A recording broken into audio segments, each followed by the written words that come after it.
با خلعت سفید فریاد شیخوف، پهلوان از ولایت مختار کوهستانی بدخشان. صورت مجلس الان به ما دسترس نشده است و محمد رضا پهلوانی دسته شهر و ناحیه‌های تابع مرکز، محمد رضا قربانوف با خلعت کبود است.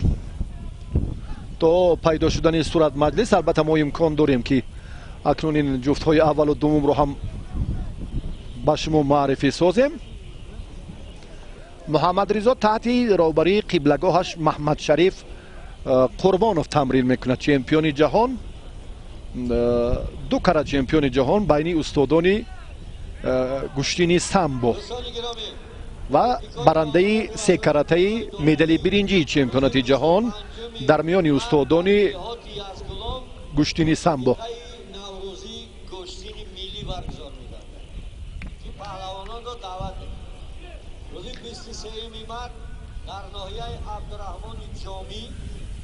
فریاد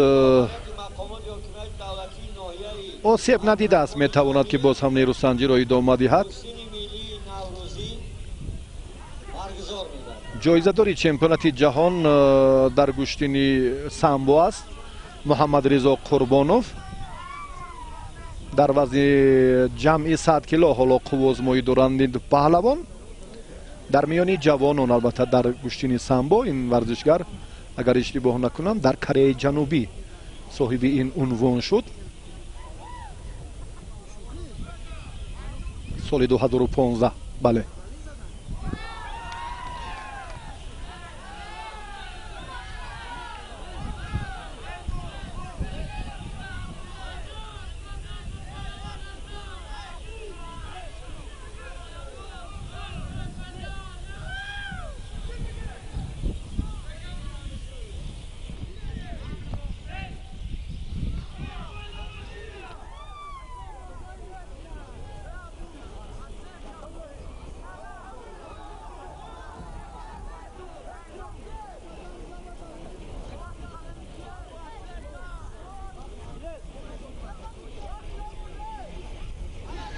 یک حرکت خیلی جالبی محمد رضا را دیدیم.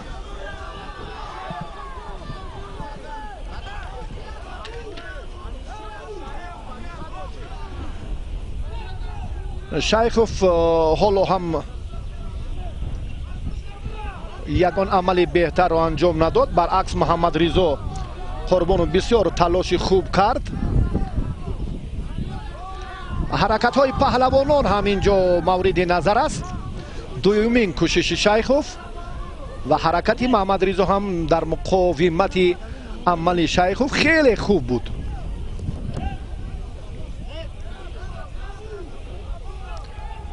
هر دو هم از جهت سن و سال برابرند. بله محمد رضا هم خیلی جوان است،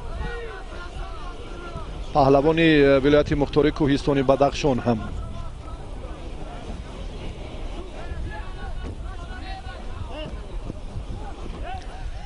اما اندک فعالی فریاد شیخوف به نظر می رسد اینجا مشاهده می شود. اکنون محمد رضا باید در ادامه سبقت اولینش هم فعالتر باشد.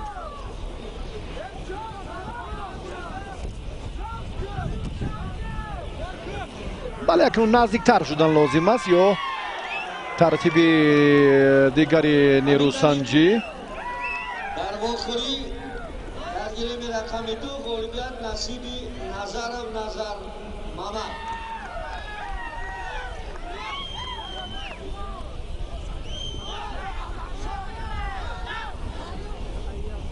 محمد رضا حالا دارای امکانیت های خوبی استفاده اصول های معمول گوشینی ملی است.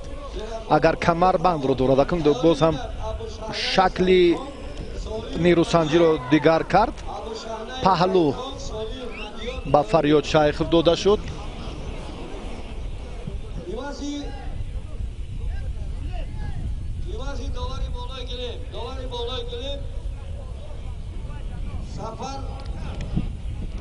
Барото.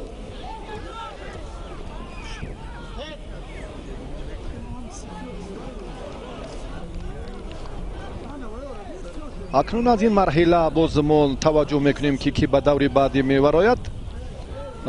баъди ин сабқатҳои албатта дар рақобатҳои чорякниҳоӣ ҷобирзода парвиз. Довари кунҷи Айдаров.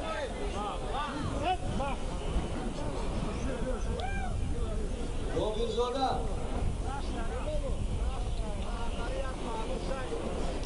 ва бартари як паҳлӯ ғолибият насиби шайх Фарёд.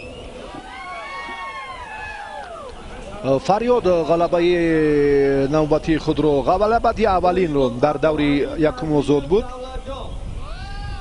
дар даври дуюм ба осонӣ муваффақ шуд. Мукимов Акбар. Раҳимов Тимур.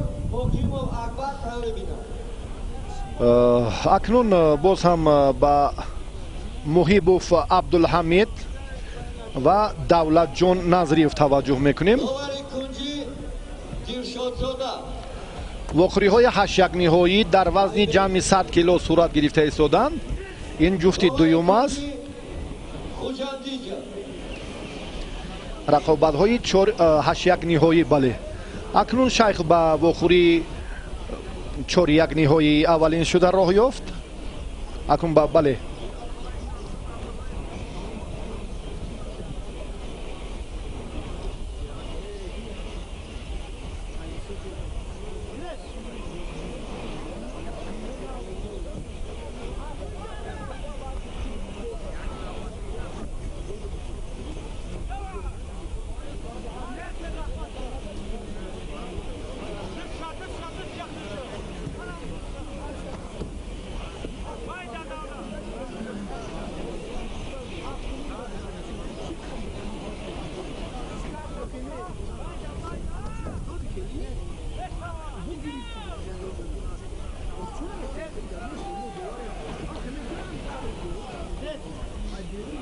давлат назриев ин варзишгари хилати сафи кабуд доштааст.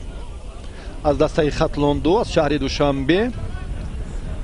дар мавриди боз ҳам сулолаи назривҳо месазад гуфт ки ҳам давлат ҳам шариф фурқат ҷумахон зариф ориф назривҳо ва хайрулло назрив ҳам дар маҷмӯъ ана ҳамин сулола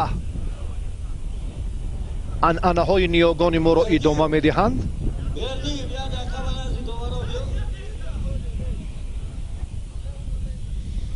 ҳарду паҳлавон ҳам дар даври аввал озод буданд ва дар даври дуввум бидуни мубориза бидуни натиҷаи дилхоҳ ҳарду ҳоло талош доранд. яъне дар як давр ки озод буданд ин рақобати аввалини паҳлавонон маҳсуб меёбад, ҳарчанд ки даври дуюм аст.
аз ҳарду ҷониб ягон амали беҳтар ҳам нест.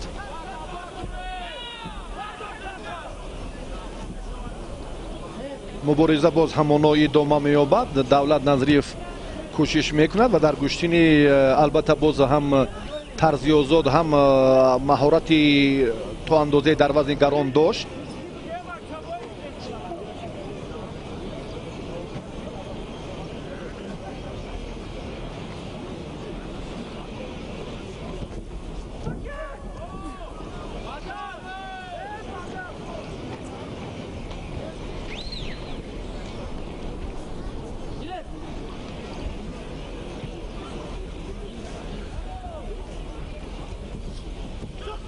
عبدالحمید محیبوف اندکی فعالتر شد. آگاهی به عبدالحمید داده شد.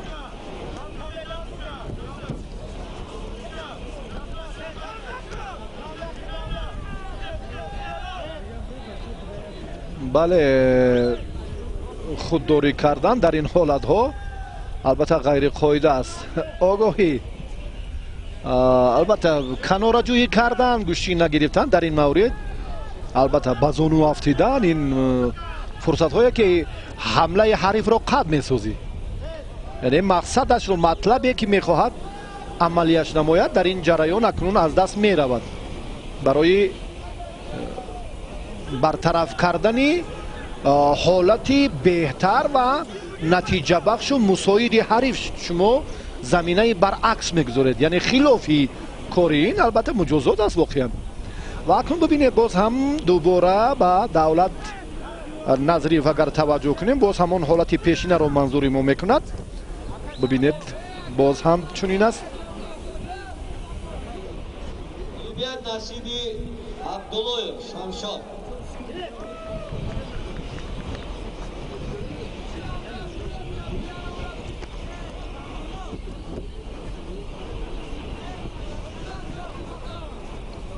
شهنه سعید خان سالیوف مدیار ایالی بیند سعید و سعید جلال شیرخانه سعید و سعید جلال شیرخانه تیاری بیند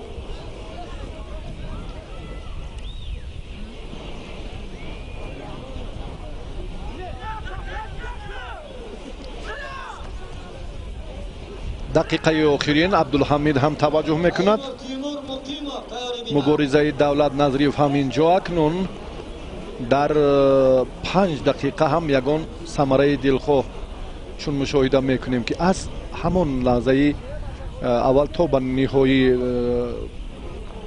ثمره بخش نبود و عبدالحمید محیبوف در این دیدار موفق شد و مرحله بعدی، البته برای مرحله بعدی حالا راحت گرفت.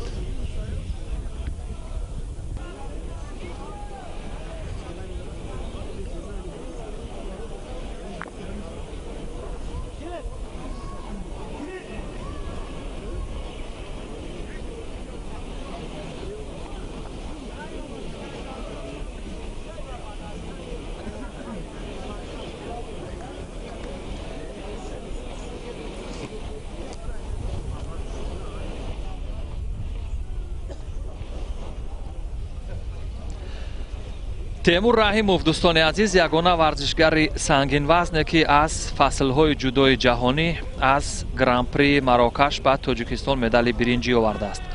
او با جودوگی یا همون لباسهای مخصوصی ورزشی سفید در مقابل اکبر مقیموف از دسته دوشنبه 2 است.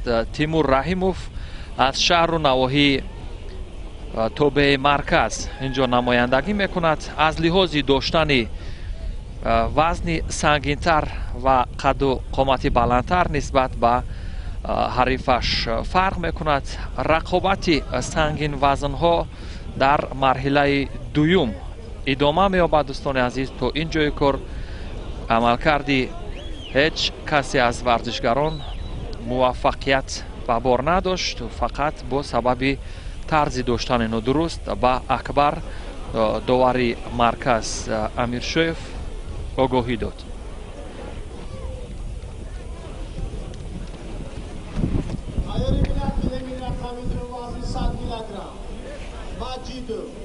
جهانگیر نظریف شریفجان مجید جهانگیر نظریف شریفجان تیاری بینند.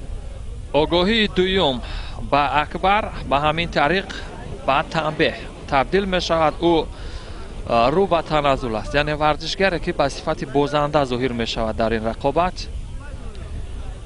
اکبر مقیموف در برابر تیمور رحیموف کار کردن می تواند و تیمور رحیموف یک اصول پشت پای حریف ضربه زدن و در حالی که چسبیده بود پایش به پای حریف او را فشار داد تا لحظه پایانی و یک بدن گرفت. امتیاز میگیرد تیمور رحیموف. اکنون خیلی گویم به پیروزی نزدیک می شود.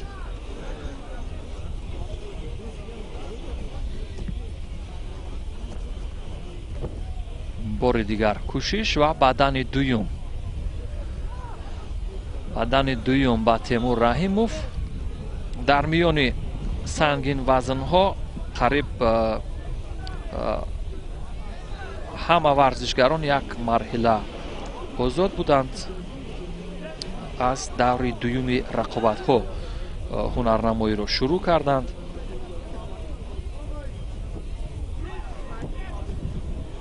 و یک پرتاب زیبای هلاک از بین و این هم اوج امتیازهای گشتین ملی. با تعبیر کارشناسان این حلال بود. تیمور رحیموف در وزن با اضافه 100 کیلوگرم قبل از انجام وقت اساسی غالبیت به دست آورد و به مرحله 4 یکنی‌های راه خط گرفت. نارهای تکرار یا تدریجی را میبینیم. ببینید چگونه وقت اصول با همان نازکی و با همان ترکیب های ضروری خش تا انجام وقت اساسی در عمل تطبیق میگردد چگونه جذابیت دارد. هلاک بین پا با تعبیر یا اصول های گشتین ملی ما تا به آخر اجرا شد و همین طریق تیمور رحیموف به مرحله 4 یکنی‌های راه یافت.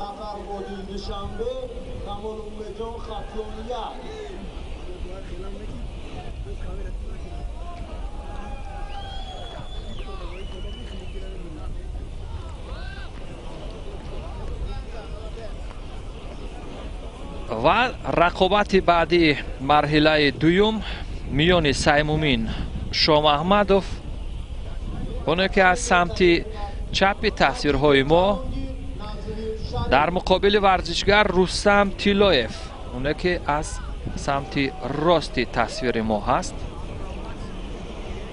در دور دوم رقابت صورت میگیرد. دوستان عزیز،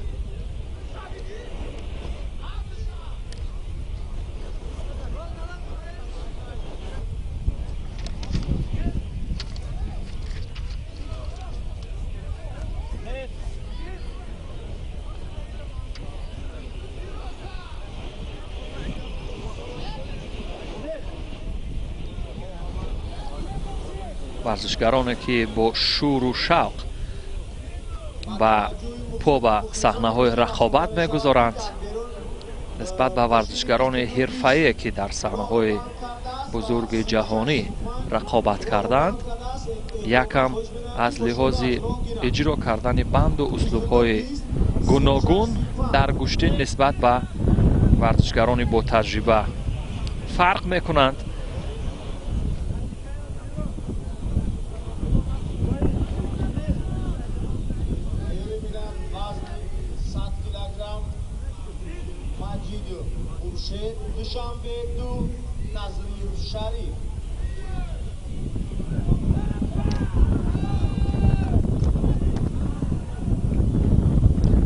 و حلال ببینید چگونه ورزشگرانه که در حال آماده نبودن در عین دفاع چی موقعیت خوبی را به حریف واگذار میکنند و حریف از اشتباه آنها به مورد استفاده کرده اصول مورد نظر خود را اجرا کرده غالبیت به دست میارند. سیمومین شام احمدوف این ورزشگری که اگرچه سالهای پیش در بیرون از جمهوری در صحنه های بین المللی رقابت میکرد، ولی تا چند سال اخیر در عموما صحنه های رقابتی داخل جمهوری رقابت میکند. سیمومین شام احمدوف ورزشگر از ناحیه رشت است. نوارهای تدریجی و تکراری رو دیدیم که چگونه از موقعیت به مورد استفاده کرد. عادل سفروف ورزشگر شناخته تاجیک در مقابل امیدجان کمالوف پس از چند لحظه بر رقابت میپردازند. عادل سفروف ورزشگری که اونیز با по дар саҳнаҳои рақобати паҳлавонон гузоштанаш низ бо тавсияи дӯстонаш буда ва онҳое ки аз ӯ шинохти хуб пайдо карданд ва ба ӯ тавсия доданд ки яъне тамрин кунад, паҳлавони хуб хоҳад шуд. ибтидо дар миёни варзишгарони сабуквазн рақобат мекард Темур ва бубинем як Одилҷон Сафаров, бубинем ӯ дар муқобили Умедҷон Камолов аст. Умедҷон Камолов варзишгари нисбатан вазнаш зиёдтар менамояд дар қиёс ба Одил Сафаров, вале аз лиҳози баландии қомат ҳарду ҳам бо ҳам баробар ба назар мерасанд.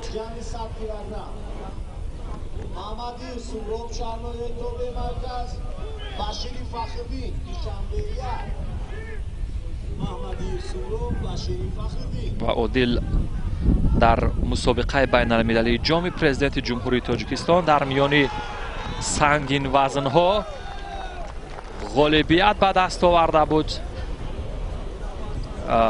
дар ду марҳилаи рақобатҳо, вале дар як рақобат ноком шуд. ба ҳар ҳол ба гирифтани зинаи сеюм шарафёб гардида буд дар гирифтани дар мусобиқаи байналмилалии ҷоми президенти ҷумҳурии Тоҷикистон ки дар он ҷо паҳлавонон аз ҷумҳуриҳои ҳамсояи Ӯзбекистон, Қирғизистон ва ҳамчунин аз кишвари Қазоқистон иштирок доштанд ва он ҷо низ беҳтарин паҳлавонон даъват шуда буданд. феълан ки тамошо мекунем, Одил ҳеҷ усуле ки дар мадди назар қарор мегирад то ба охир намерасад. ба ҳар ҳол як огоҳӣ ба сабаби аз мураббаъ хориҷ шудан, як огоҳӣ ба ҳарифи Одилҷон ва Умедҷон дода мешавад ва Одилҷон Сафаров мавқеият барои ба самти чап партоб кардан дорад, ба самти пеш эҳтимол барои кандани он марҳилаи қапидани ҳариф кӯшишу ҷаҳд кунад ва ҳамин тавр ҳам аз роҳи як марҳила аз қапидан ё ҳамон чанг ба гиребони ҳамдигар задан марҳилаи дифоии хуб дошт. миёни сангинвазнҳо рақобатҳо воқеан ҷаззобу диданӣ аст, дар ҳоле ки он усул бандҳои фохири гӯштини миллӣ дар амал татбиқ шаванд ва бо иҷро шудани он фануни ҷаззобу дидании партобӣ ин варзишгарон ба мухлисон воқеан як ҳузуру ҳаловат мебахшанд. варзишгарони сангинвазн ҳам амалкардҳои ҷолиби партобие доранд, чун дар марҳилаи гузашта низ тамошо кардем миёни дигар паҳлавонон чӣ гуна усулҳои партобӣ сурат мегирифтанд. Одил Сафаров низ ҳамин гуна равишҳои партобӣ ва усулҳои мавриди назари хуб дорад ва бубинем акнун ин фануне ки дар мадди назар дорад ҳалук аз лабро бештар истифода мекунад дар аксар мавридҳо, вале феълан дар муқобили ин варзишгари сангинвазн ҳеҷ коре карда натавонист, чун ӯ низ дар ҳоли хуби дифоӣ ҳаст.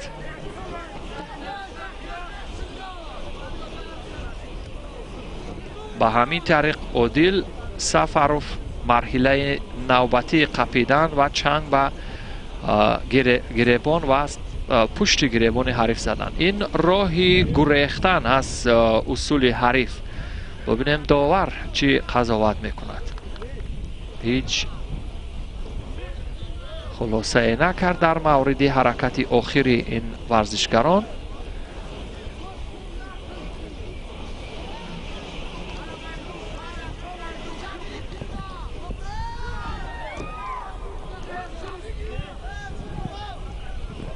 گلیم رقم 2 و 100 کیلوگرم تیاری بینند عبدالله جمشید ابوشانه سعیدخون.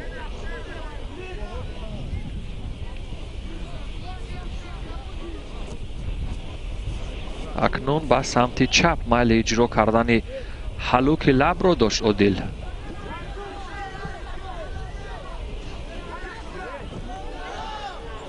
дақиқаи охири рақобат аст миёни одилҷон сафаров ва ҳарифи умедҷон камолов. дар даври дуюми рақобатҳо барои роҳ ёфтан ба марҳилаи чаҳорякниҳоӣ вақт ба анҷом мерасад. сонияҳои поёнӣ низ анҷом пазируфтанд. одил сафаров агарчи усулҳои партобӣ партофти болои шона ҳалуки лабро аз ӯ интизор будем, агарчи ба вуқӯъ напайваст, вале бо сабаби оне ки бар ҳарифи ӯ бинобар сабаби камкорӣ огоҳӣ дода буданд, одил сафаров ғолибият ба даст овард. бо сабаби аз мураббаъ хориҷ шуданд. ҳамин тариқ дӯстони азиз рақобати навбатии варзишгарони вазнашон ба изофаи 100 килограмм бо пирӯзии одилҷон сафаров ба анҷом расид. умедворем дар марҳилаҳои баъдӣ низ дурахшон зоҳир шавад. ва рақобати баъдӣ миёни суҳроб маҳмадиев ва фахриддин баширӣ сурат мегирад ва бубинем дар ин рақобат кадоме аз ин варзишгарон дурахшандагӣ нишон медиҳанд. ин ду варзишгаре ки феълан муаррифӣ шуданд дӯстони азиз. суҳроб маҳмадиев аз самти чапи тасвирҳои мост. ҳарифи ӯ фахриддин баширӣ аз самти рости тасвир. дар рақобатҳои солҳои гузаштаи гӯштингирӣ мо суҳробро борҳо мушоҳида кардем. ӯ воқеан ҳунарнамоии хуб нишон медиҳад дар баробари сангин вазнҳо.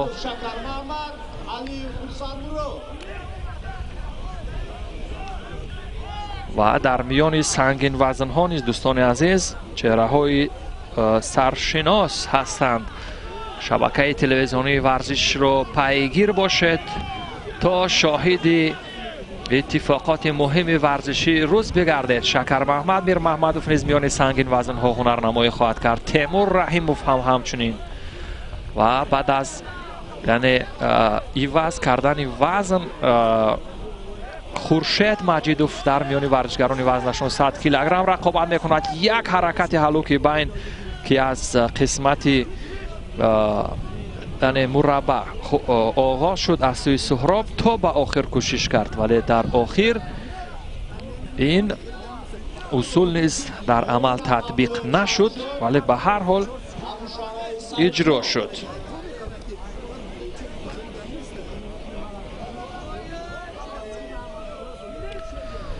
ва дар гӯштини миллӣ гӯштингирии мо дӯстони азиз ҳамон тавр ки медонем яъне ҳамон тарзҳои қапидан мутафовит ҳастанд.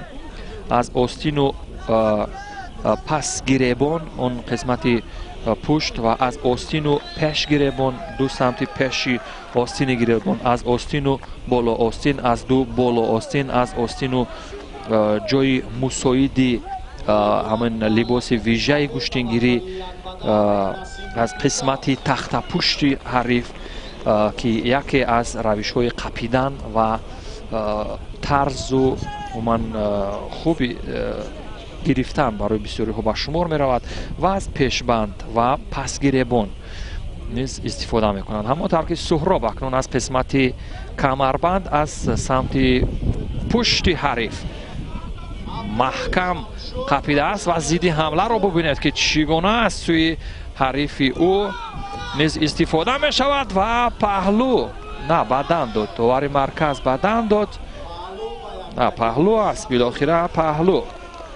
фахриддин баширӣ бо ин равише ки вогузор кард бар ҳарифаш як паҳлӯ дод бар ҳариф ва ҳамин тариқ суҳроб дар ин марҳила аз рақобат як қадам ба пеш мегузорад, вале ҳанӯз то انتهای وقت اساسی فرصت هست. یک مرتبه دیگر همان پرتابی کمری در مد نظر سهراب بود.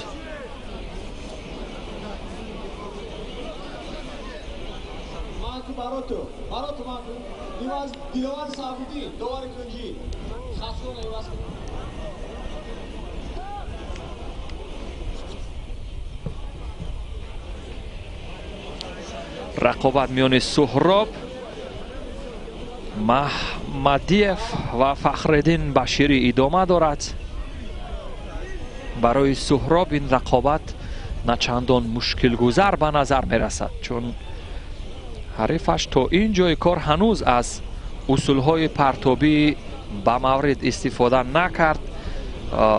این سهراب بود که اصول های پرتابی از سمت یا جانب های گوناگون رو چون موقعیت به میان می آمد استفاده می کرد، ولی به هر حال از روش ها یا فنونه که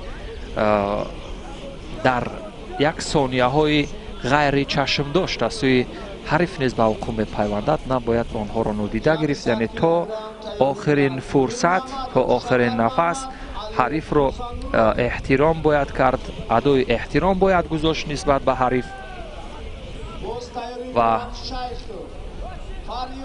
در برابر اون یک رقابت عادلانه و صاف را باید سپری کرد. به همین طریق به وقت کشی میگذرد سهراب، چون وقت کشی اینجا برای اصول خواهد بود و یک اصول را نیز اجرا میکند. اصول کمری مراتبه دیگر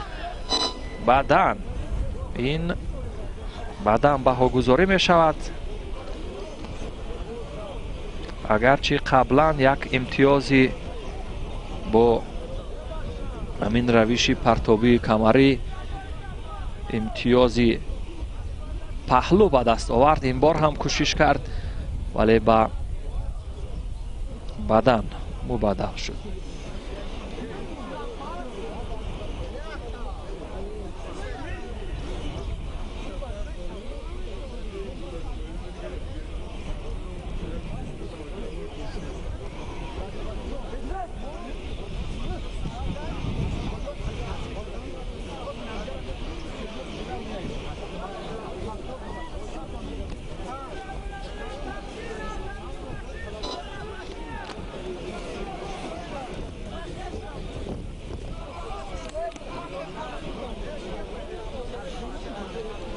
و بشیر هم تا ثانیه های پایانی کوشش میکند. بشیر فخرالدین کوشش میکند ولی موفق نمیشود که همان اصول مورد نظرش رو به انجام برساند.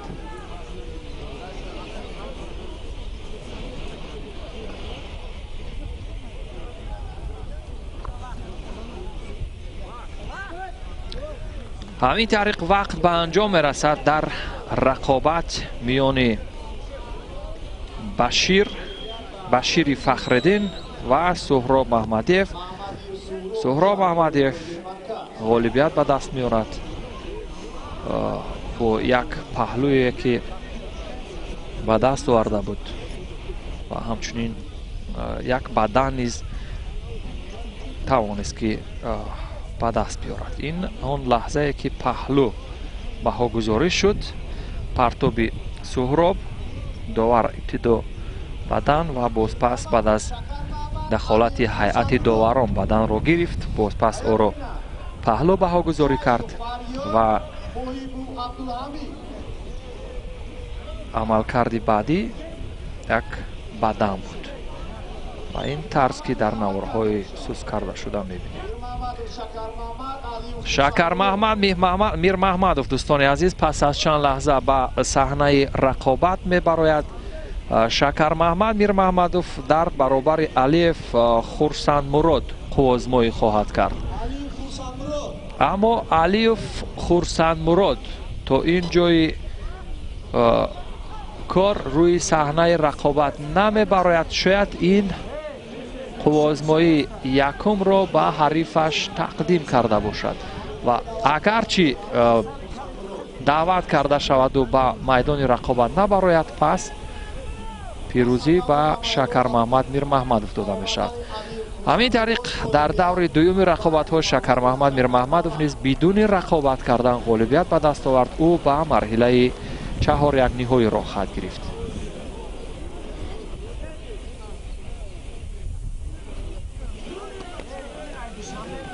ва миёни сангинвазнҳо рақобат дар марҳилаи 4 ниҳои дӯстони азиз, даври дуюми рақобатҳо идома меёбад. Дӯстони азиз, бо либосҳои вижаи сафед инҷо Фарёд Шайхов дар марҳилаи 4 ниҳоӣ, бале, Фарёд Шайхов дар муқобили Абдулҳамид Муҳибов барои роҳ ёфтан ба марҳилаи нимниҳоӣ талош мекунанд. ин 4 рақобати дигарро имрӯз дар миёни сангинвазнҳо дӯстони азиз бо ҳам тамошо хоҳем кард. Фарёд Шайхов ки дар ноҳияи Ванҷ дар ҷамоати деҳоти Язгулом ба дунё омадааст ва аз сулолаи паҳлавонҳои Шайховҳо, падару амак ва бародарони ӯ низ яъне паҳлавон ҳастанд. дар саҳнаҳои рақобатҳои бузурги ҷаҳонӣ низ дар риштаи самбо ҳунарнамоӣ карда, яъне дастовардҳои шоёни таҳсин ҳам ба даст оварданд. имрӯз идомадиҳандаи ин сулолаи паҳлавонӣ Фарёд Шайхов, Саёд Шайховҳо дар миёни сангинвазнҳо мебошанд. ва ба ҳамин тариқ дӯстони азиз рақобати Шайхов ва ҳарифи ӯ бидуни ягон натиҷаи ғайри чашмдошт ва як зидди ҳамларо бубинед ки ба як имтиёзи паҳлӯ рақам хӯрд. ба ҳамин тариқ Фарёд Шайхов дар ин рақобат низ пирӯз зоҳир мешавад. бори дигар бубинед ҳалукро аз берун ва баъдан баҳогузорӣ мешавад. амалкардҳои Фарёд Шайхов нисбатан хубтар ҳастанд. як партоби дигар дар ҳоле ки агар ба паҳлӯ бошад, пас ғолибият насиби Фарёд Шайхов хоҳад шуд. боз як бадани дигар дӯстони азиз, бубинед як паҳлӯ ва ду бадан дорад. идома меёбад рақобат. имрӯз дар марҳилаи муқаддамотӣ воқеан аз субҳи имрӯз то яъне шом шораҳони шабакаи телевизионии варзиш дар баробари кормандони техникӣ низ ҳар як рақобати варзишгаронро яъне мушикофона таҳлилу баррасӣ карданд ва ҳеҷ ҳаракат ва ҷузъиёти варзишгарон низ аз мадди назари коргардонҳои мо намуд. ҳамин тариқ дар баробари оне ки паҳлӯ ду бадан дошт, дар лаҳзаҳои поёнӣ вақти асосӣ низ як маротибаи дигар Фарёд Шайхов тавонист ки ҳарифро ба тахта пӯш бизанад.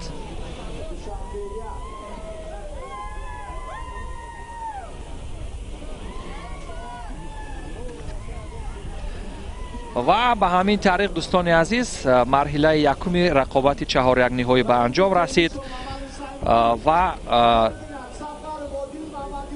3 рақобати дигар боқӣ мондааст. наврҳои тадриҷӣ сӯзкардашударо бо ҳам мебинем. ин қисмате ки паҳлӯ баҳогузорӣ шуд ва баъдан имтиёзи бадан гирифт. ду бор бо ин гуна равишҳои гуногун ду маротиба бадан гирифт ва дар лаҳзаҳои поёнӣ вақти асосӣ тавонист ки як партоби дигар бо бубинед чӣ гуна сурат гирифт.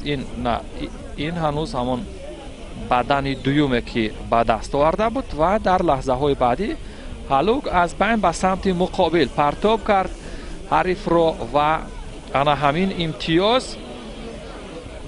боиси гирифтани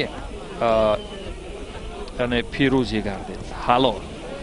به همین طریق فریاد شیخوف به مرحله نیم نهایی را خط گرفت. ما رقابت تیمور رحیموف را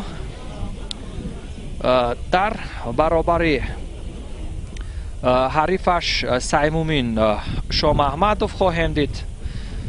تیمور رحیموف از شهر و نواحی تابع مرکز و حریف او باشد از ناحیه رشت معرفی شد. در مسابقه های گشتین ملی این ورزشگران از همدیگر هیچ شناخته ندارند. تیمور رحیموف ولی ورزشگری که در صحنه های رقابت های بزرگ جهانی هنر و استعداد خود را نشان داده است. ببینیم در مقابل این ورزشگر چی کار میکند. ببینید به هر حال هر ورزشگری که چندان شناخته شده نیست چون به اصول اجرا کردن اصول می‌دراید فوراً یعنی مخلصان او را تشویق میکنند، یعنی استعداد نوروسته را پیوسته دستگیری میکنند مخلصان و پیوسته او را تشویق میکنند. ولی تیمور رحیموف هم جوانی امید بخش است. از سن و سال نسبت به این حریفش برتری دارد. تیمور رحیموف چون گفتیم یگانه ورزشگری تاجیکستانی که از گرند پری میان سنگین وزن ها با گرفتن مدال برنجی شرفیاب شده است و تا این حال تا زمانی که تیمور رحیموف موفق نشد در آنجا کسی از ورزشگران سنگین وزن نتوانسته بود که مدال برنجی به دست بیارد. ولی نعمت الله اسرانقلوف در زمانی که گرند اسلم ها یعنی سالهای پیش با نام دیگر یعنی جامی این یا آن منطقه در جودو برگزار می شدند، آن زمان نعمت الله اسرانقلوف توانسته بود که برنده نشان طلا بشود در یکی از فصل های جهانی جودو و اون زمان یعنی موقع و نفوذ فصل های جودو جهانی در عرصه جهانی چندان شناخته و معروف نبودند. و همین طریق دوستان عزیز در این رقابت که میان سیمومین شاه محمدوف و تیمور رحیموف صورت میگیرد رقابت تا اینجا برابر است.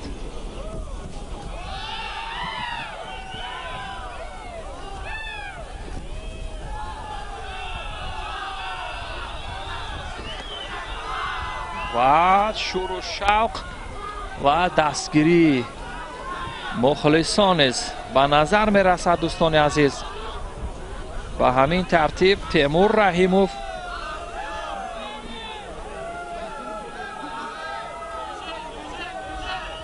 حرکتی که برای پایان دادن این رقابت باشد نمیتواند به سامان برساند، چون سیمومین یک ورزشگری که اگرچه قامت پست داشته باشد در عین دفاع کردن با دلخواه حریفش میتواند که مشکل ایجاد کند. ولی تیمور هم کوشش کرد، وارد شد. اکنون سیمومین کوشش میکند موقعیت از قسمت کمربند و یک زیدی حمله بدن. به همین ترتیب تیمور رحیموف برتری خود را اثبات کرد، ولی سیمومین باشد در این آزمایش بازنده خواهد شد و او اشاره میکند که با طبیب احتمال نیاز دارد. سیمومین شاه محمدوف پهلوان رشتی سال گذشته در مسابقه گشتین ملی که در ناحیه رشت شده گذشت برای گرفتن شاه جایزه با مقابل شمشاد عبداللهیف حدود 35 دقیقه دست به گریبان شدند. کسی از ورزشگران نتوانست که یعنی حریف رو حداقل به یک پهلو بیافتاند، ولی بالاخره مسئولین خلاصه کردند که شاه جایزه رو بین دو پهلوان وادی رشت تقسیم کنند.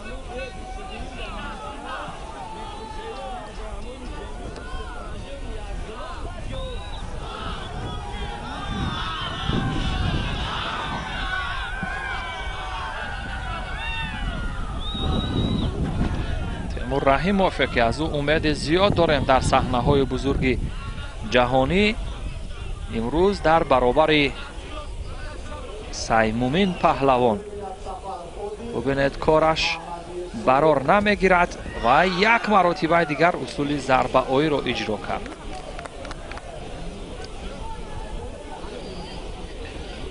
اصول ضربه آیی که استفاده شد حریف را از پای در آورد ولی هیچ امتیاز به بار نآورد.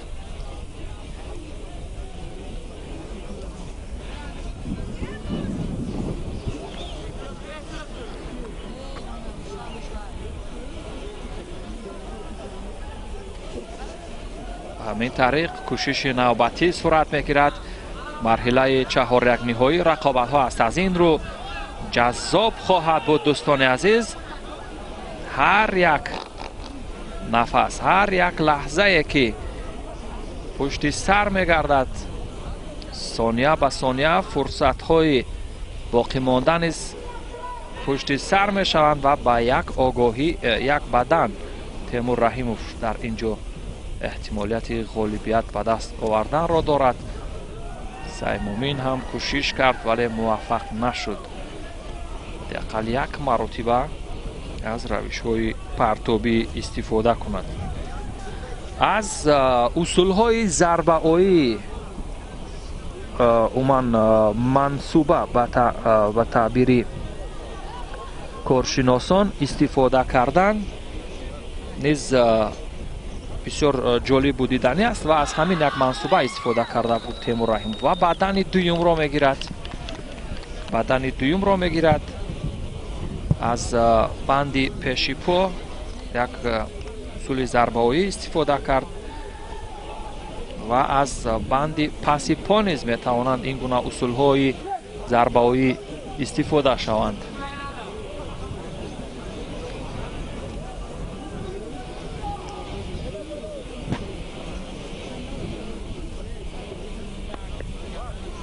و ثانیه های پایانی وقتی اساسی هم به انجام رسید. تیمور رحیموف با دو بدنه که به دست آورد به مرحله چهار یک نهایی را خط گرفت.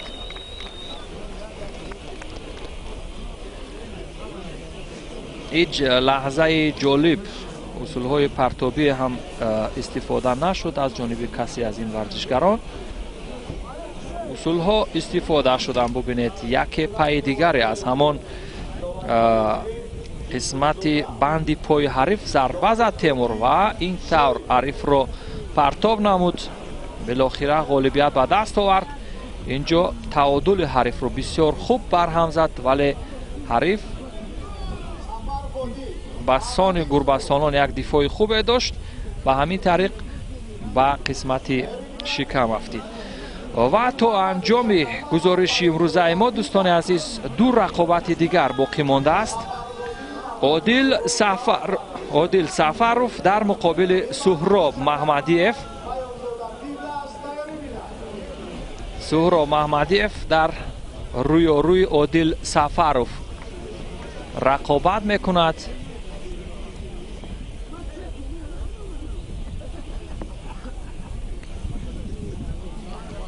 عادل سفروف هم در قوزمایی یکم پیروز شد اگرچه با آگاهی بود ولی غالبیت است. پیروزی است. ببینیم در رقابت دوم چی کار میکند. در رقابت دوم نیز ابتدا با از قسمت پشت گریبان حریف پس گریبان از آستین و پس گریبان بسیار به مورد داشت ولی استفاده نکرد همین اصول مورد نظرش رو و حریف او اکنون پرتاب رو میخواهد اجرا کند. هیچ چیز نیست اینجا و با سوی مقابل از موازنت براری خم شدن یکی از عامل های حمایه به شمار می رود. پای ضربه گیرنده را به قفا گذاشته و به قفس سینه توپ خوردن نیز اصول دفاعی به شمار می رود. عادل جان اکنون برای پرتاب کردن موقعیت دارد اگر تواند که از پسگیربان حریفان مرحله قپیدن با دست چپ رو استفاده کند که در رقابت گذشته پیوسته از همین قسمت و به همین سمت یعنی گوشتینگیری میکرد.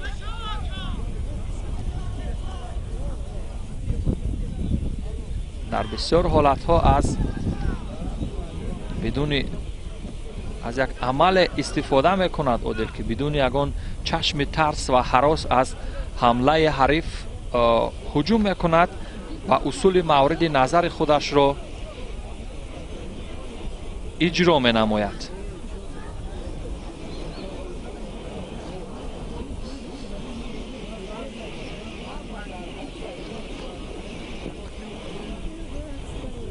اکنون موقعیت به سمت راست می گذرد، ولی این مرحله قپیدن نیز تا به آخر به سامان رسانیده نشد.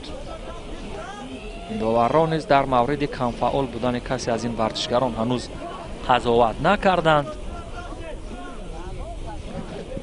و از دقیقه های معمولی نصفش پشت سر گردید.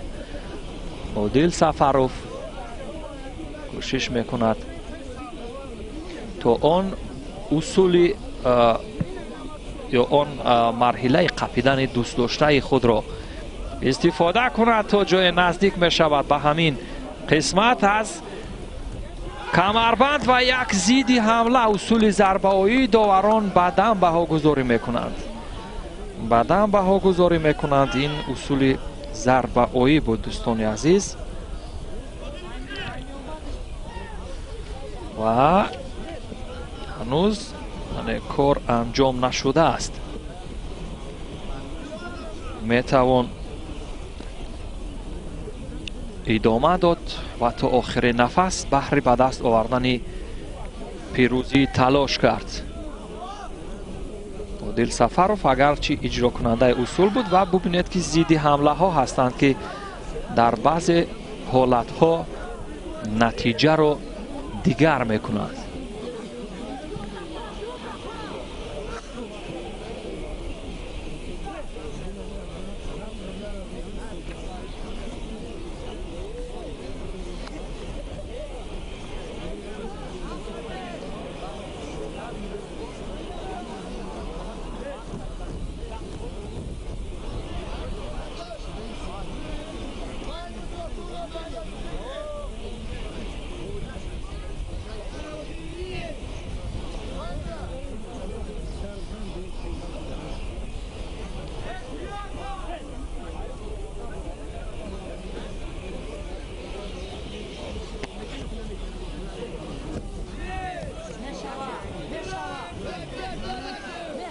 ببینید این مرحله خوب برای پرتاب و اکنون مراتبه دیگر نیز ضد حمله صورت گرفت. همین ضد حمله ها بودند که امروز در برابر حمله ها کاربرد شدند، بیشتر ثمره بخش شدند دوستان عزیز.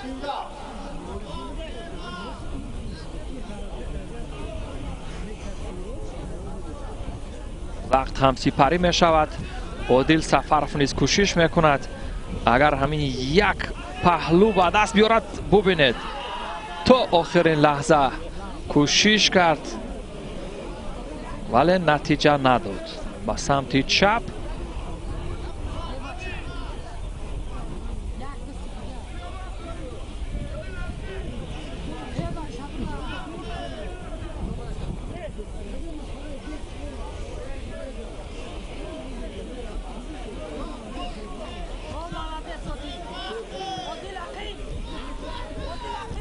مراتب دیگر کوشش و بالاخره برای برابر کردن نتیجه امتیاز عادل سفروف خیلی کوشش کرد دوستان عزیز.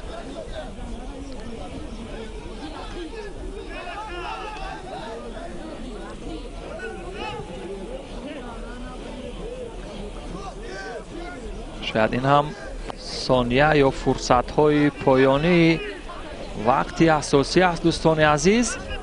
عادل سفروف هم جهد و تلاش دارد برای برابر کردن. از مسافه دور هلوک را میگیرد و راه گریز میجوید. اینجا سهراب هنوز فرصت هست برای انجام دادن یک پرتاب دیگر.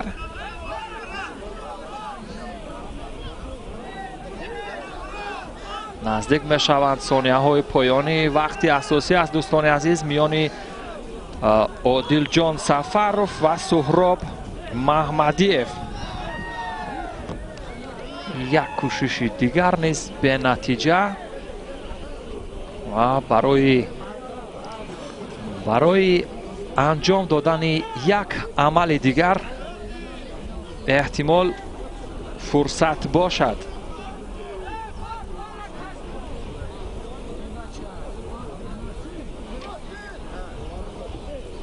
عادل سفروف از این حریفش شناخت خوب دارد ولی امروز در برابر او از اصولهای جذاب و دیدنی نمیتوانست که کار بگیرد.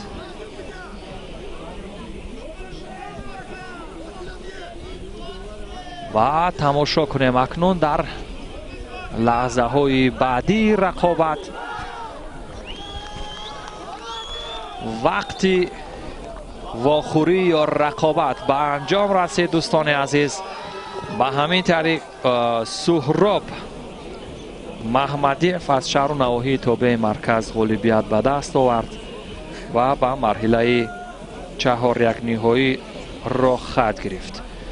دورهای تدریجی را ببینیم چگونه همین زیدی حمله صورت گرفت و به همین دوران یعنی بدن دادن، بله با این بدن دادند و به همین ترتیب سهراب به مرحله بعدی رقابت ها را خط گرفت. دوستان عزیز نوارهای تدریجی رو هم دیدیم و رقابت آخر در گزارش امروزه ما دوستان عزیز از جریان مسابقه جمهوریوی آید به گشتین ملی گشتینگیری بخشیده به جشن نوروز بین المللی است. شکر محمد میر محمدوف اون چهره شناخته پهلوانان تاجیک میان سنگین وزن ها که در عرصه جهانی امروز در برابر تیمور رحیموف تاجیکستان را نمایندگی میکند تحت مربی کاردان و کارچلان نیز تمرین گرفته است ولادیمیر یرچینوف و در همان لحظه اول در ثانیه های اول امروز یکی از رکوردها را زد. شکر محمد میر محمدوف در 5 ثانیه اولی چنگ به گریبان حریف زدن غالبیت به دست آورد و به مرحله نیمه نهایی رقابت ها را خط گرفت. همین طریق دوستان عزیز و ارجمند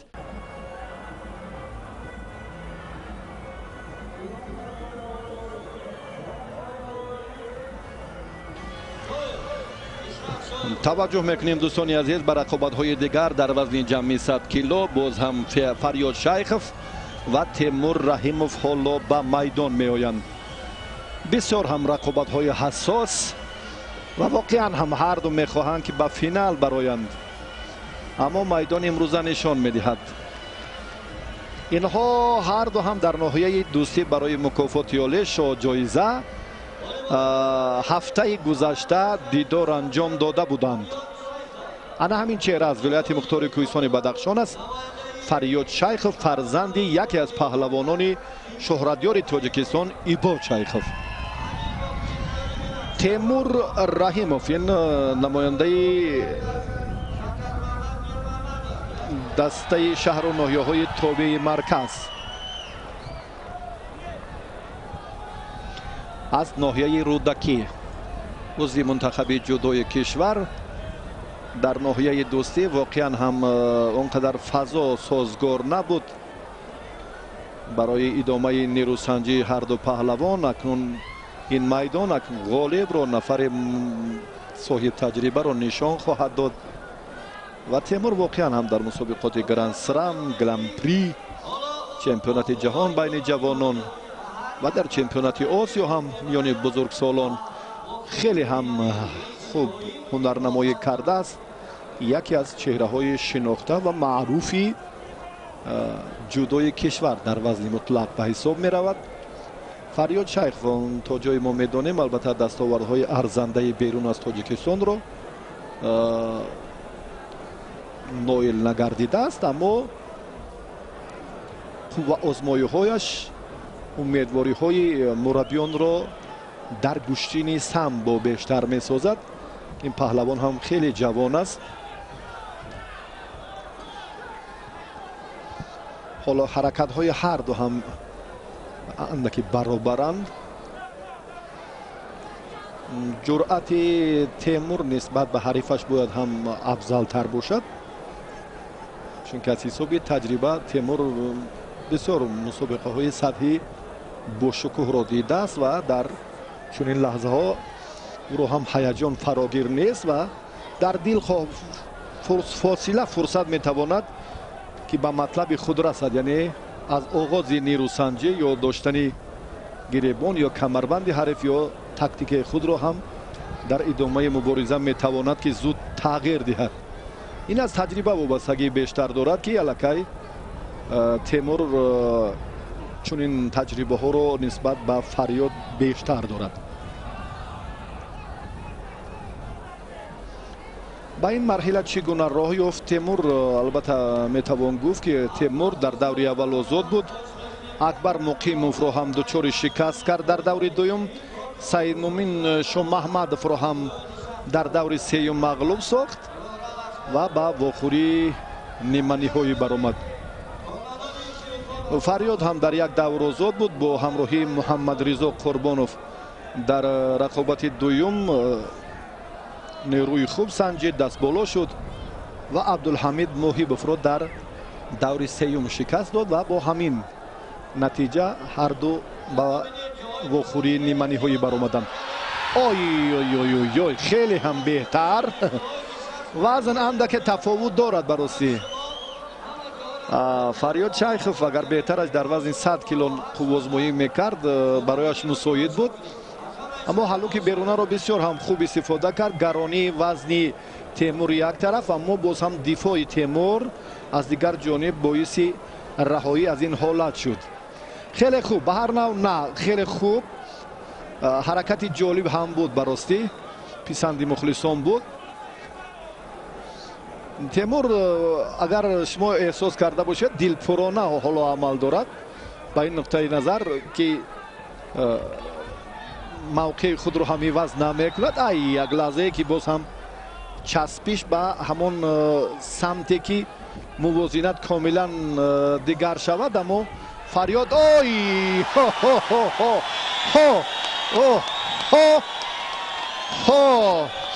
در دوستی چنین فرصت را پیدا نکرد، اما در میدان امروزه بسیار هم از اشتباه فریاد خوب استفاده کرد. مثل آنه که سید جلال خطاگی خورشید مجیدوف را عین مدعا دریافت و گفتم که تجربه تیمور بسیار هم خوب است و در این مورد بسیار عالی آن همون فرصتی مناسب را استفاده کرد و دست بالا شد.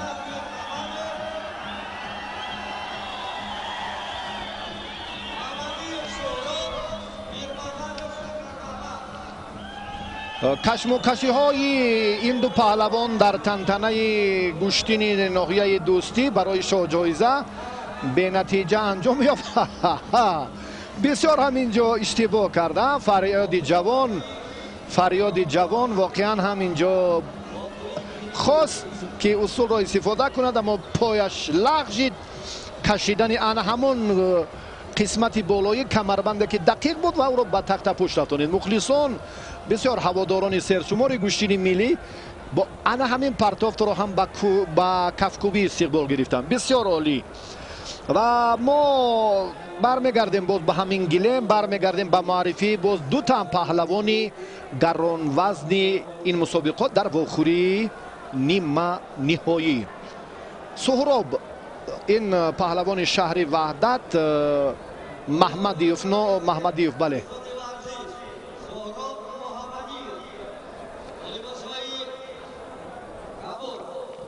شکر محمد میر محمدوف این پهلوان هم عضوی منتخب جودوی کشور معرف کننده جودوی تاجیکستان در عرصه بین المللی، اشتراکچی مسابقات خیلی بیشتر گران پری و گران سلام و یکی از چهره های سرشناس به مانند تیمور رحیموف.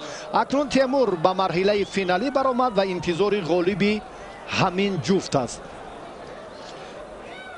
و اینجا هم اگه بیننده زکی خوب احساس میکند از تجربه و از هنر شکر محمد بیشتر برخوردارن، خبردار هستند. و اکنون بیاید با هم ببینیم که این آغاز دقیقه های اول چی ثمر میدهد برای شکر محمد. یا وقت رو کشال میدهد یا ترتیبی همان درست دلخواهی خود رو در دقیقه های اول مورد استفاده قرار میدهد. از بالا داشتن این عادت معمولی شکر محمد است و بسیار هم مناسب است برای موفقیت شکر محمد. آغاز ان همین عمل هایی که خیلی در گشتین ملی معمولا و رایجند. و ببینید هم حرکت تیمور و هم نگاه و کوشش های شکر محمد بسیار دلپرانه. گفتیم که تجربه نقش سازگار دارد وقتی که البته در عرصه های باشکوهی بدن هست. امتیاز اولین رو هم خیلی با آسانی شکر محمدوف به دست آورد، شکر محمد میرمحمدوف، و مخلصان از این هم نتیجه بهتر و پزمانند از شکر محمد، چون که این چهره باز از این هم تجربه غنی و خوب هم دارد. فینال این وزن البته مرحله نهاییش خیلی هم تاریخی خواهد شد و باز در وزن 100 کیلو هم امروز هم واقعا یک ایدی گشتین سنتی می شود. در وزن تا 100 کیلو هم سید جلال و شمشاد عبداللهیف، این دو پهلوان خیلی معروفی مملکت هم باز در مرحله نهایی وزن 100 کیلو دیدار انجام میدهند. و اکنون تیمور رو حالا انتظار می شود غالب این جفت رو. سهراب بدون گفتگو و مبالغه مقابل شکر محمد کاری بهتر و نظررس رو انجام دادن نمیتواند، چون که تمرین موسمی برای دریافت نتیجه از شکر محمد برای خود سهراب خیلی هم در گمان است. الکی از حرکت هایش هم این گفته ها بالکل ثابت می شوند. داشتن اینا درست هم اینجا آگاهی است. 9 رکن 19 پهلویی که برای آگاهی اینجا مجازات می شوند. اینجا بسیار شاخه های پیش در پیش خود رو دارد و از این نقطه نظر پهلوانان باید در همین 19 رکنی معمولی که در گشتینی ملی گشتینگیری رایج نیستند استفاده شون باید هم اینها رو مد نظر گذارند و صرف نظر کنند که به خطاگی راه ندهند.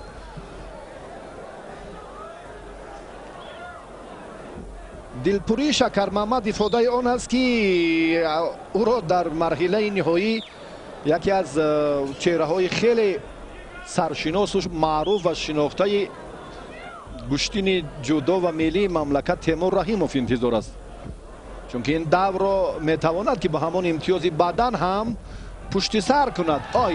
باز هم بدن، بله باز هم بدن.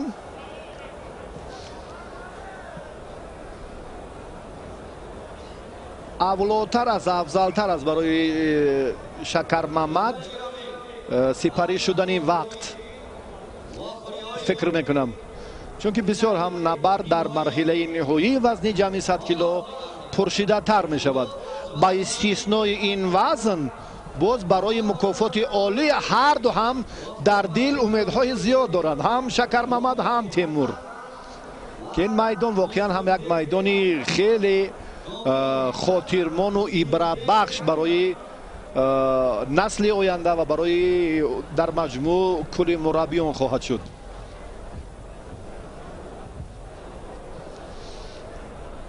با همین مسابقاتی که مقامات اجرایی حکومت دولتی شهر دوشنبه برگزار کردن، بیش از 120,000 سامانه инъомҳои идона ба ҳар як варзишгаре ки дар ҳар як марҳила муваффақ мегардад тақдим карда шуд ва ин ҳам рӯҳбаландӣ ва баҳри боз ҳам сайқал додани варзишҳои суннатӣ ва маҳз гӯштини миллии гӯштингирӣ замина мегузорад ва чун соли чаҳорум аст ки фестивали бозиҳои миллӣ дар ҷумҳурии тоҷикистон роҳандозӣ мегардад ва бо ибтикори бевоситаи президенти федератсияи футболи тоҷикистон ин анъанаҳои миллии мо эҳё мегарданд ки яке аз рукни муҳим ва аввалин дараҷаашон ин гӯштини миллии гӯштингирӣ аст ва дар ниҳоят мукофоти олӣ албатта дар вазни мутлақ ғолибро интизор аст. ҳоло довар ҳам як хулосаи амиқи худро хоҳад баровард дар радифи амалҳои бештари паҳлавонон боз ҳам хулосагирӣ акнун вақтам анҷом бо ду бадан Шакармамад Мирмамадов ба финал баромад. бисёр ҳам рақобатҳои гуфтем ки ҳам таърихиву ҳам ибратбахшу ҳам ҷолиб моро дар пеш аст. Темур Раҳимов бо Шакармамад Мирмамадов албатта ба марҳилаи ниҳоӣ рохат мегиранд.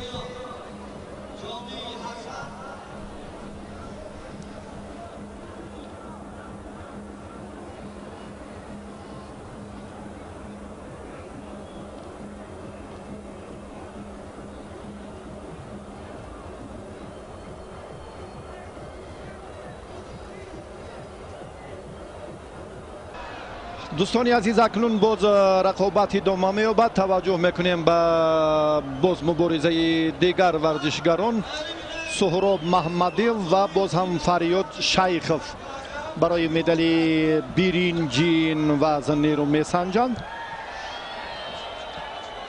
бисёр ҳам муборизаи ҷолиб, бисёр ҳам рақобати хеле ҳассосу диданӣ ва боз ҳам аз ин талошҳои дигар ва кӯшишҳои дигари паҳлавононро мо шоҳид хоҳем гардид. Фарёд Шайхов паҳлавони хилъати сафед ба бар карда навакак қаблан аз Темур Раҳимов шикаст хӯрд ва Суҳроб аз Шакармамад Мирмамадов дар вохӯри ниманиҳоӣ мағлуб гардид. ҳар ду ин паҳлавон баъди нокомияшон ба майдон даъват шуданд ва охирин дидор анҷом медиҳанд барои дарёфти медали биринҷӣ.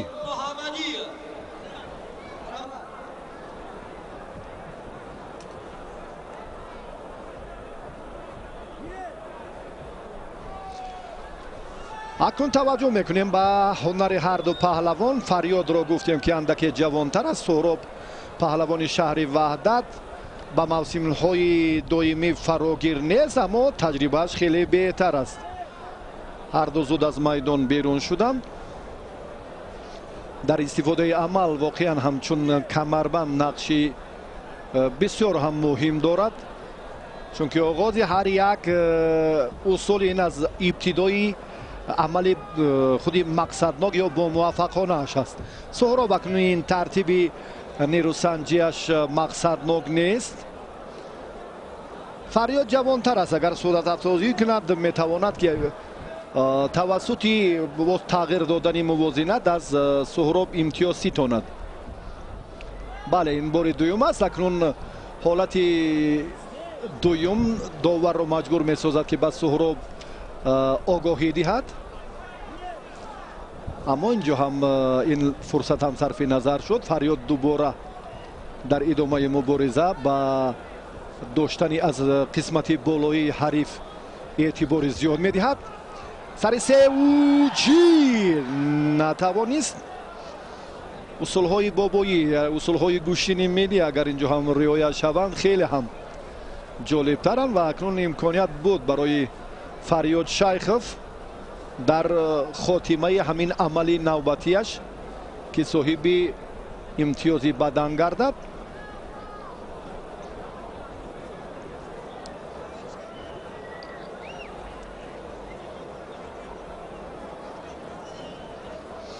бисёрам Шамшоду Сайҷалол воқеан тантанаи гӯштини миллии моро ба мардум ба мухлисон ҳам хуб нишон доданд. бисёр як рақобати ибратбахш ҳам буд баростӣ. ва дар муқобили боз ҳам паҳлавононе ки ғолибанд дар ин вазн марҳилаи ниҳоӣ, мо ана ҳамин саҳифаи ҷолиби рақобати Сайҷалолу Шамшодро хоҳем дид ки миёни ҳам Шакармаҳмад Мирмамадов ва Темур Раҳимов сурат мегирад.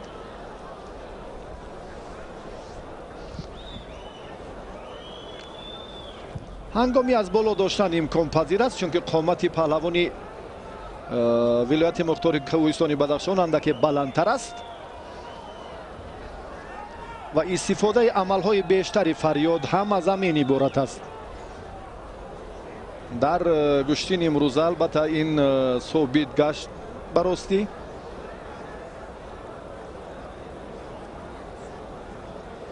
ҳаракатҳои Фарёд андаке фарқкунандаанд нисбат ба Суҳроб.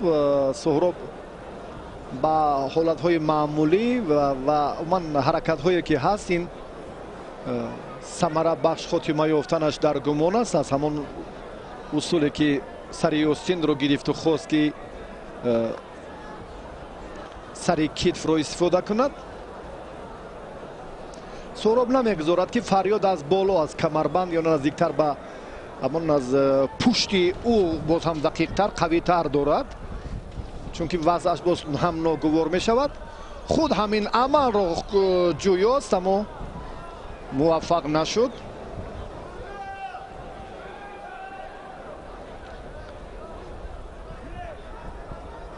садои мураббии шаҳри Ваҳдат Суҳроб Шоқулов ба гӯш мерасад. эътироз дорад аз ҳунарнамоии Суҳроб Маҳмадиев, аммо дар рафти нерӯсанҷӣ боз ягон тағйирот ҳам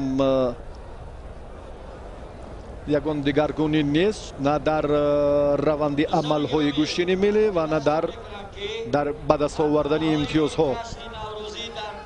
гиребонеу дастагар бадан хеле ҳам наздикӣ, ҳатто ба ҳамон фурсати ҷолибу созгоре ки ҳатто паҳлуву ҳалол. агар ин фурсат мо тавонем ки ин лаҳзаро бубинем, воқеан фикр мекунам ки ҳатто аз бадан ҳам афзалӣ дошт ин партофт. ҳоло имкон дорем, аз коргардон хоҳиш мекунем ки мутаваҷҷеҳ бошанд ва барои албатта мо ин лаҳзаро дубора манзур созанд. биёд бори дигар таваҷҷӯҳ мекунем. бисёр ҳам олӣ, фикр мекунам ки инҷо паҳлу ҳаст. воқеан ҳам агар дастро мегирифт ҳатто ҳалол буд. паҳлу комилан ҳаст. бисёр ҳам ҷолиб, бисёр ҳам саривақтӣ. Суҳроб хеле хуб ҳунарнамоӣ кард ва таассуф ки аз ҳарду гиребон гирид дар амал, дар иҷрои ана ҳамин усул. агар дастро медошт, дигар инҷо ҷои гуфтугӯ ҳам намемонд. ҳатто ҳамон имтиёзи аз ҳама воло ҳалолро ҳам Суҳроб воқеан ҳам Суҳроб собит кард. воқеан Суҳроб собит кард ки дар ин майдон нафари тасодуфӣ нест ва хеле ҳам акнун дар ин партофташ дигар шубҳаҳо низ аз миён рафтанд.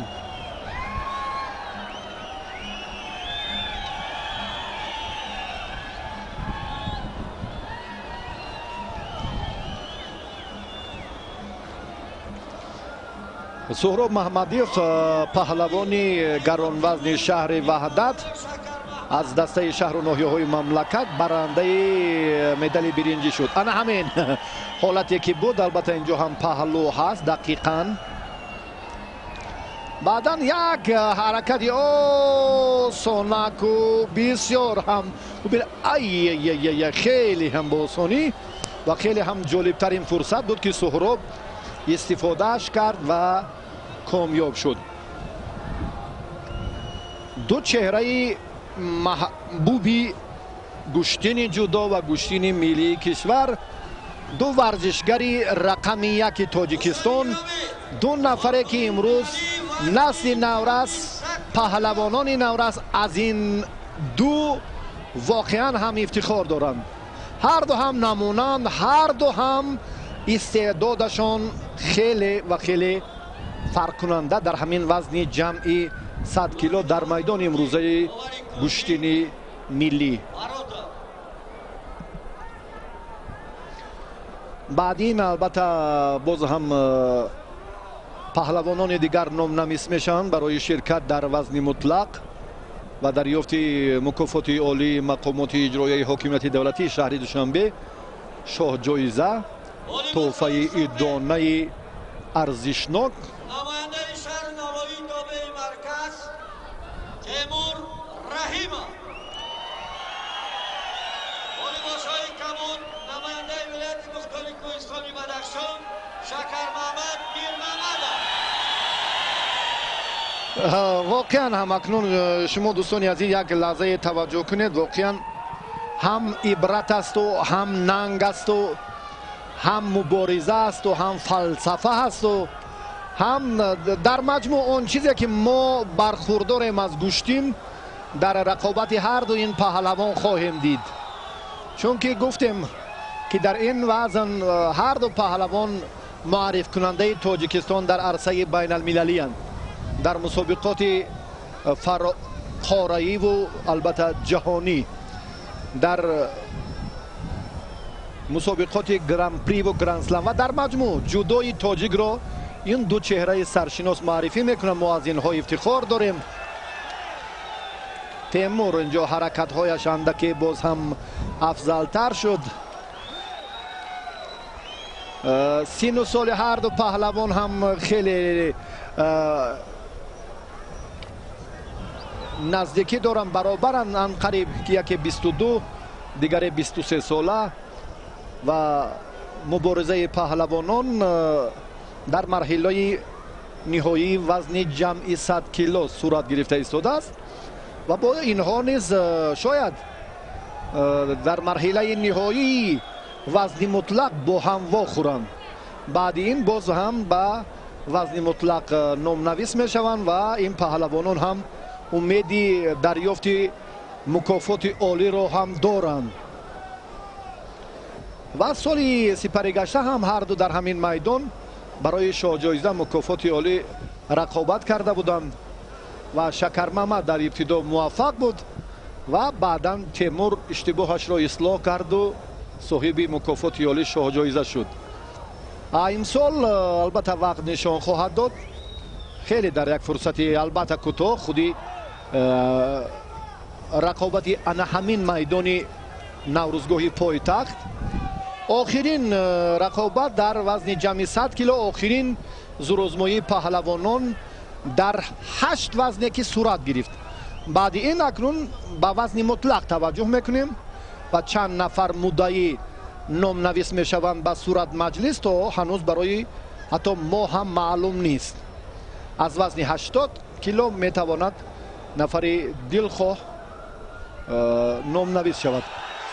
تیمور حمله هجوم دویمش هم خوب انجام نمییابد.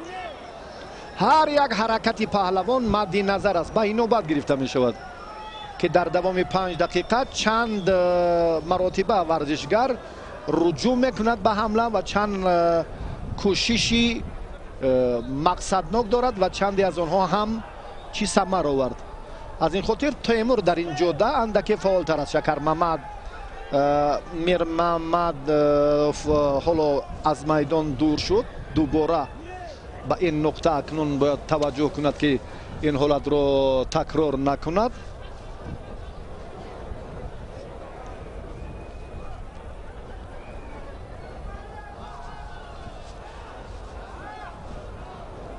این هم باز چند 3 پهلوی دیگر دارد که وابستگی بیشتر دارد. این اگر برقصد چون از میدان دور می شود یا حریفش برقصدانه او را هم تیله دهد که امکانیت گشتنگیریش در مرکز میدان نماند و باز دیگر عاملی که برای مجازات البته زمینه میگذارد.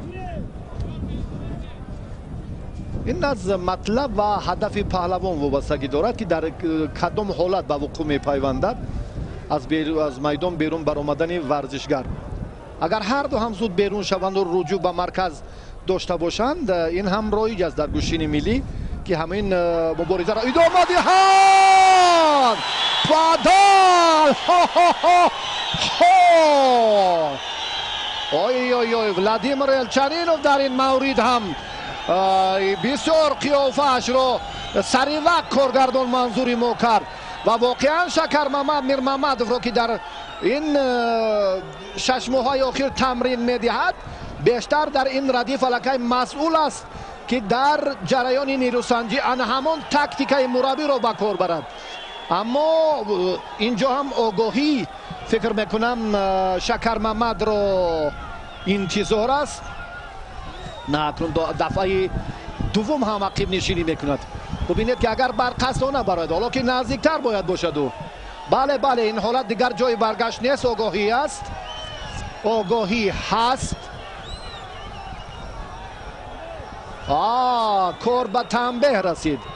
акнун ин дуюмин огоҳӣ, чун танбеҳ акнун идомаи мубориза он инкор кардани имтиёзҳоро боз ҳам огоҳиҳои бартараф намекунанд.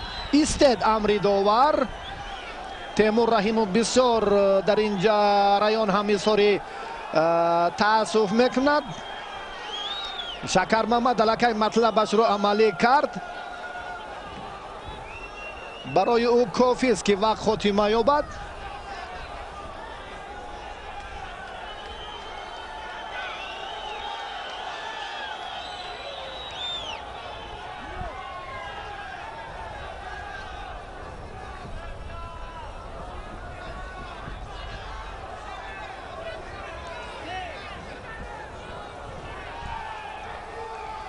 боз ҳам дубора танбеҳи дуюм ба Шакармамад Мирмамадов.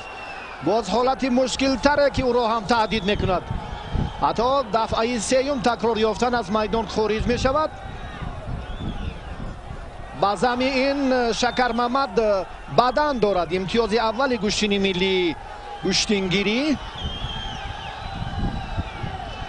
бисёр ҳам вақти кам боқӣ мондааст. Шакармамад Мирмамадов ҳоло имконияти боз ҳам муқомати рост буданро дорад. боз Темур Раҳимов барояш боз мушкилӣ эҷод карда метавонад ё на.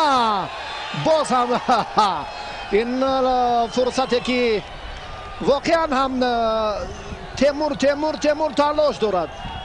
Шакармамад баръакс ақибнишинӣ мекунад барои хотимаи вақтро кашон медиҳад. бубинед дар ин ҷараён ду танбеҳ дорад.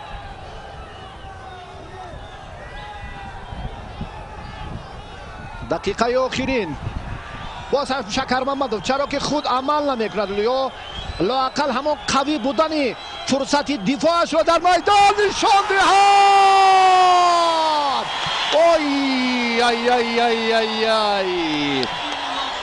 ва дар ниҳоят ҳам Темур исбот карда.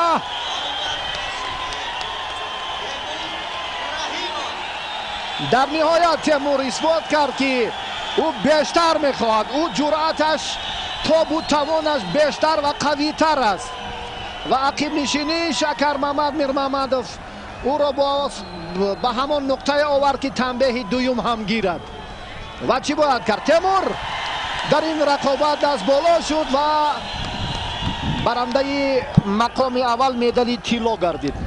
ва гуфтем ки шояд ҳарду ҳам боз дар марҳилаи баъдӣ барои мукофоти ёлии шоҳҷоиза вохӯранд.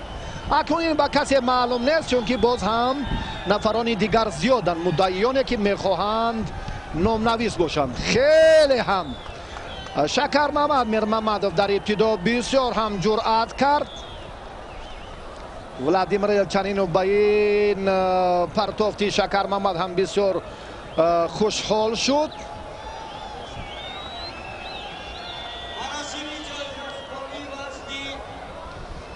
бисёр ҳам дар як ҳолати ногувор буд Шакармамад.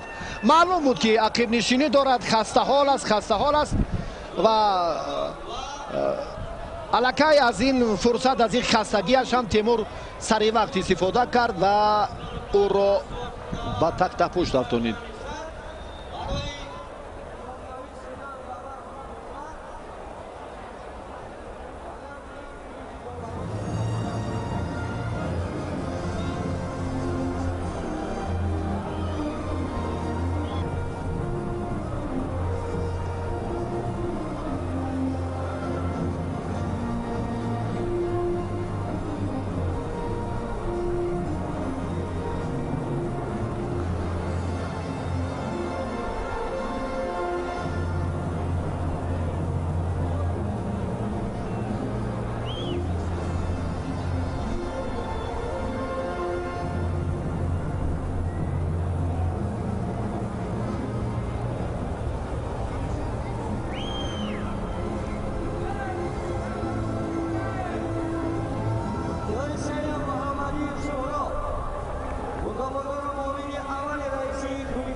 جمهوری تاجیکستان محترم مظهرزاده رضا شادی می‌سپارم.